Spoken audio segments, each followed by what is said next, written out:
আর কয়েকটি দিনই পরে হতে চলেছে ঈদুল আজহা, যা মুসলমান সমাজের সবচেয়ে বড় ধর্মীয় উৎসব এবং যার প্রধান কেন্দ্র থেকে কোরবানি এবং কোরবানি করাকে কেন্দ্র করে এই ধর্মীয় উৎসবটি।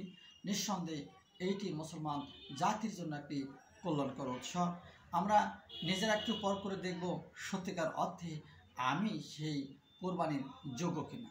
আল্লাহ সুবহানাহু ওয়া তাআলা এ ব্যাপারে পবিত্র কোরআন কারিমে বলেছেন, লা ইয়ানাল্লাহু লুহুমুহা ওয়ালা দিমাউহা ওয়ালাকিনাল্লাহু তাকওয়া মিনকুম কাযালিকা শাকারা হালাকুম লিতুকাব্বিরুল আলা মিন হাদাকুম ওয়া বাশিরুল মুহসিনিন।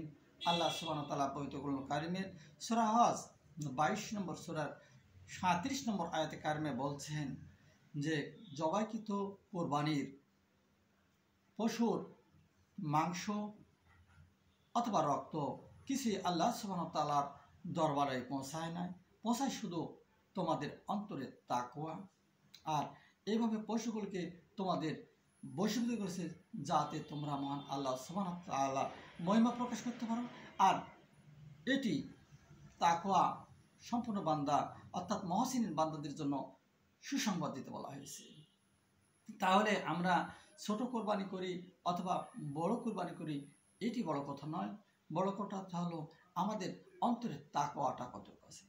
আরও একটু যদি আমরা দেখি পবিত্র কোরআন কারিমের ছোট্ট একটি সূরা কাউসার 108 নম্বর সূরার 2 নম্বর আয়াতে কারিমে বলতেছেন, ফাসাল্লি রাব্বিকা ওয়ানহার ইন্না শানিয়াকা হুয়াল আবতার।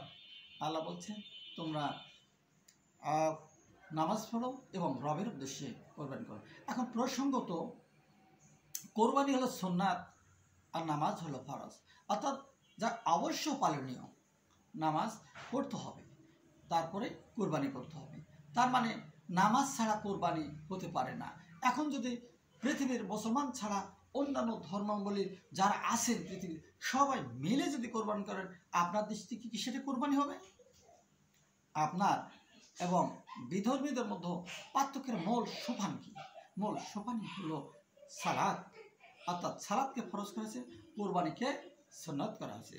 এবং যে কোরবানি করার সামর্থ্য নেই সে কোরবানি করবে না, এবং সে যদি অমুসলিমই হয় আর যদি সে মাংস চেয়ে থাকে, অবশ্যই আমরা সে মাংস তাকেও দিতে পারবো। তার মানে মুসলিম অমুসলিম সকলেই এই মাংস পাওয়ার যোগ্য হতে পারে, কিন্তু কোরবানি তার উপর এটি বর্তায় যিনি একজন মুসলিম।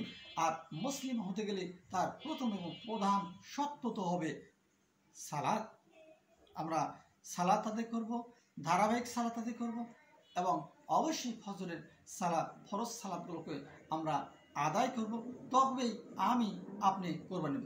মজার ব্যাপারে আমি লক্ষ্য করেছি বেশ কিছুদিন থেকে যে অনেক সময় দেখা যায় যে ফজরের সালাত হয়নি, ওই ভদ্রলোক তড়িঘড়ি করে উঠে চলে যাচ্ছেন ঈদগাহ মাঠে, এবং ঈদগাহ মাঠে যে উনি তাড়াহুড়া করছেন যেহেতু কোরবানি করতে হবে, যত দ্রুত সেই ঈদের নামাজ আদায় করা যেতে পারে, আদায় করে উনি আসবেন সে কোরবানি করার জন্য। এই কোরবানি কাঁদতে হবে। তাই আসুন আমরা আগে নিজেদের মধ্যে পরিবর্তন ঘটাই এবং আমরা সালাতমুখী হই।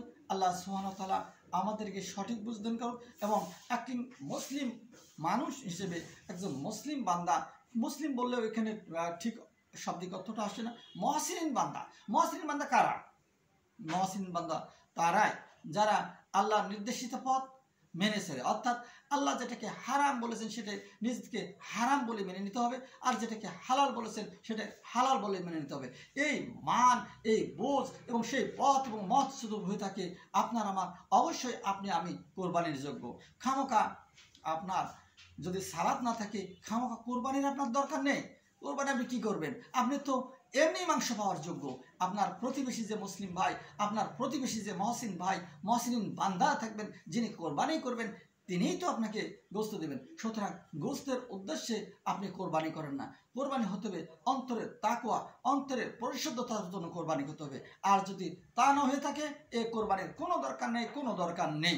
আপনাকে কষ্ট করে গরু কেনার কোনো দরকার নেই। তাই আসুন, একজন মুসলমানের ঘরে জন্ম হয়েছি আপনি আমরা আগে মহসিন বান্দা হই এবং আল্লাহমুখী হই এবং কোরবানির জন্য প্রস্তুত নিয়ে নেব, তখন অর্থাৎ ফরজকে আগে বাস্তবায়ন করব, তারপরে সুন্নত বাস্তবায়ন হবে।